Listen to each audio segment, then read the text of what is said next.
গুলি পাট দিয়ে চলে গেছে, নামাজ পড়ার মতো পরিস্থিতি ছিল না, বাম হাত ভেঙে ফেলে, পৈশাচিক নির্যাতন করে, ইসলামের কোনো জ্ঞান ছিল না। 2015 সালে আবার গ্রেপ্তার করে, জেলখানা হাসপাতাল, ওখানে আমি 2 মাস ছিলাম। ইসলামী ছাত্র শিবিরের প্রতি দুর্বল হয়ে গেলাম। আমি ইনফরমেশন বিভাগের দায়িত্বে ছিলাম। সেই রাস্তাগুলো সমস্যা, পানি জমে থাকে। গত সরকারের আমলে যে সুবিধাগুলো পাই নাই।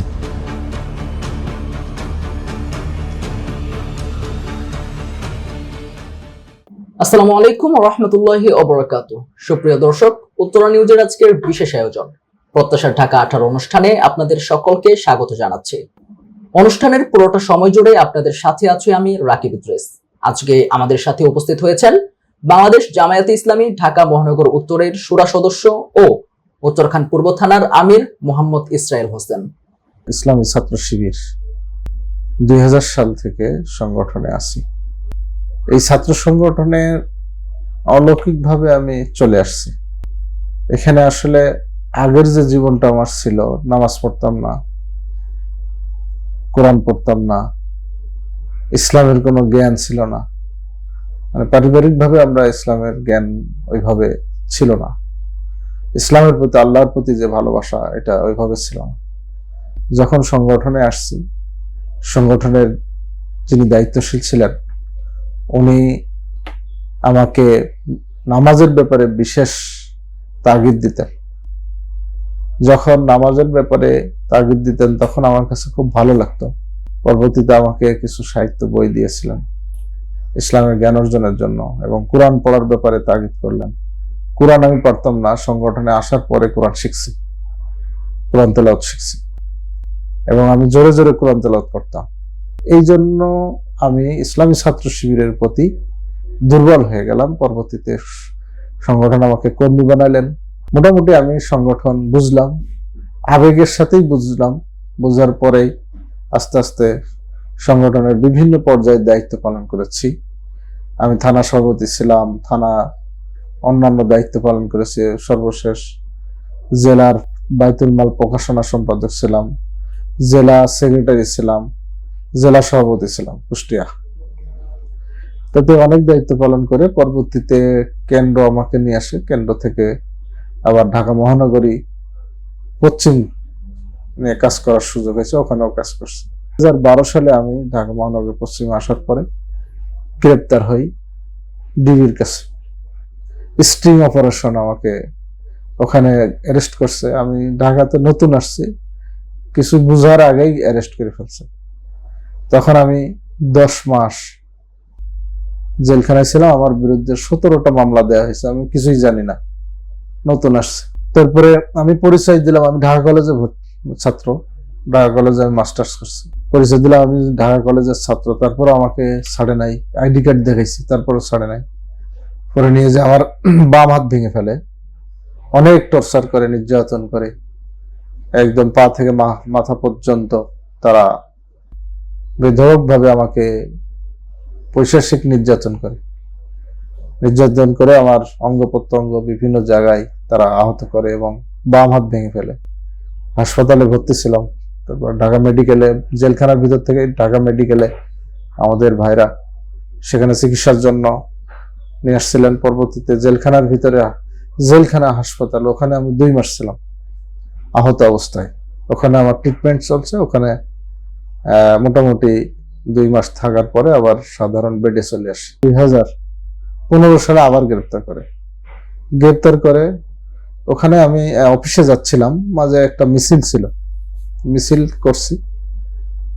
এটা খালেদা জিয়া ডাকছিলেন, যেটা উনি বেগম খালেদা জিয়া এটা করছিলেন। এবং তখন তো আমাদের 20 দলীয় জোট কর্তৃক এই কর্মসূচিটা ছিল, হরতাল অবরোধ, এর পক্ষে আমরা রাস্তায় ছিলাম। থাকার পরে আমাকে অ্যারেস্ট করে মোহাম্মদপুর থানা। অ্যারেস্ট করার পরে নিয়ে যায়, চোখ বাঁধে, বেঁধে ব্যাপক নির্যাতন করে, মারে অনেকভাবে, কারেন্ট শর্ট টট দিয়ে মোটামুটি একটা অস্থির অবস্থা। এবং সিদ্ধান্ত নিয়েছিল আমাদের 2 পায়ে 2টা গুলি করবে। পরবর্তীতে আল্লাহর পক্ষ থেকেই হয়তো করে নাই। আমরা আল্লাহর উপর ভরসা করে থানার মধ্যে ছিলাম, অবস্থায় গারদের মধ্যে শুয়ে থাকলাম, এশারায় নামাজ পড়লাম। নামাজ পড়ার মতো পরিস্থিতি ছিল না, হাত উঠায় যে নামাজ পড়বো এই পরিস্থিতি ছিল না।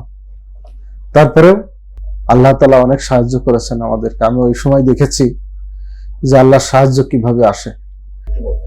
জুলাই আন্দোলনে প্রথম থেকেই আমাদের সাংগঠনিক যে শৃঙ্খলা রক্ষা করে আমি ইনফরমেশন বিভাগের দায়িত্বে ছিলাম।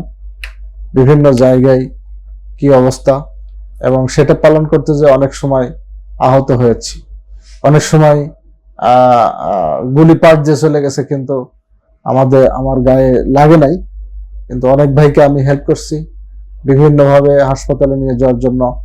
তারপরে তাদেরকে খাবারের ব্যবস্থা কিভাবে করবে, পানির ব্যবস্থা কিভাবে করবে, এটা আমরা প্রতিদিন 3000 প্যাকেট 4000 প্যাকেট খাবারের ব্যবস্থা করা হয়েছে উত্তরা বিএনএস সেন্টার, ওইখান থেকে আমাদের সংগঠনের পক্ষ থেকে এটা আমরা চালিয়ে গেছি প্রতিদিন। সেক্ষেত্রে অনেক রিস্ক নিয়েও আওয়ামী লীগের ভিতর থেকে আমরা আমাদের ইনফরমেশন গুলো কালেক্ট করছি যে কোথায় কি সমস্যা হচ্ছে, কোথায় আমাদের ভাইরা আহত হচ্ছে, কোথায় শহীদ হয়ে গেছে, তাদেরকে হাসপাতালে নিয়ে যাওয়ার ব্যবস্থা। এই দায়িত্বটা মানে আমাদের ভাইদেরকে দিয়ে আমি এই দায়িত্বটা পালন করেছি। পেশাগত জীবনে আমি ব্যবসার সাথে জড়িত। আমি একটা কেমিক্যাল বিজনেস করছি এবং এটা প্রায় 10 বছর ধরে আমার এই ছোট্ট ব্যবসা। আর পারিবারিক জীবনে আমার 2টা মেয়ে আছেন আর একটা ছেলে সন্তান। আমার ওয়াইফ গৃহিণী, উনি সংগঠনের সাথে আছেন। কাউন্সিলর নির্বাচন আসলে আমার ব্যক্তিগত কোনো মনে হয় নাই, তবে যতদিন বেঁচে থাকবো মানুষের জন্য কাজ করতে চাই। এটা সংগঠন আমাদের উপরে দিয়েছেন দায়িত্ব পালন করার জন্য। কাউন্সিলর প্রার্থী সংগঠনের পক্ষ থেকে দেওয়া হয়েছে, সংগঠন ডিসিশন দিয়েছেন, দায়িত্ব দিয়েছেন, এই জন্য মানুষের সেবার জন্য আমরা কাজ করতে চাই। ব্যক্তিগতভাবে আমি আসলে জুলাই আন্দোলনের পরে 5 আগস্টের পরে অনেক কাজ করেছি মানুষের জন্য। অনেকগুলো সমস্যার সমাধান আমরা করার চেষ্টা করছি, এখনো করতেছি, সামনেও করবো ইনশাল্লাহ। আমার ওয়ার্ডের সমস্যা 1 নম্বর চিকিৎসার ব্যবস্থার সমস্যা আছে, তারপর গ্যাস সমস্যা আছে। আমাদের এখানকার লোকজন ট্যাক্স দিচ্ছে কিন্তু গ্যাস পায় না, গ্যাস থাকে না। এটা সরকারের দৃষ্টি আকর্ষণ করব। আমরা যদি ক্ষমতায় কাউন্সিলর নির্বাচিত হই, এটা যিনি মেয়র থাকবেন বা লোকাল গভর্নমেন্ট থাকবেন, এটা আমরা চেষ্টা করব তাকে প্রেসার দিয়ে এখানে গ্যাস ব্যবস্থাটা সুন্দর করা। রাস্তাঘাটের ব্যাপক সমস্যা আছে। রাস্তাঘাট এখানে ধরেন একটা রাস্তা নির্মাণ করতে 3 বছর সময় 4 বছর সময় লেগে যাচ্ছে, এখনো পর্যন্ত রাস্তাগুলো পড়ে আছে, রাস্তা নির্মাণ কাজ অগ্রগতি নেই। আরো কিছু কিছু ছোট ছোট শাখা রাস্তা আছে, সেই রাস্তাগুলো সমস্যা, পানি জমে থাকে, জলাবদ্ধতা থাকে, এটা একটা বড় সমস্যা। তারপরে আপনার ইদানিং কালে বিদ্যুতের কিছু ঘাটতি দেখা যাচ্ছে, বিদ্যুৎ মাঝে মাঝে চলে যাচ্ছে, আর এইগুলো একটু সমস্যা। এই ওয়ার্ডবাসী গত সরকারের আমলে, ফ্যাসিবাদ সরকার যে সুবিধাগুলো পায় নাই,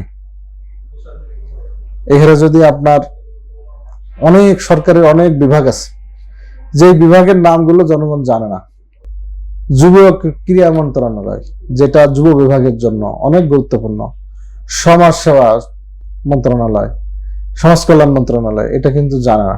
এখান থেকে কি কি সুবিধাগুলো জনগণ পাবে এটা কিন্তু আমাদেরকে জানানো হয়নি। আমরা অল ওভার চিন্তা করি, সব দলমতের ঊর্ধ্বে উঠে সবার পাশে আমরা থাকবো ইনশাল্লাহ।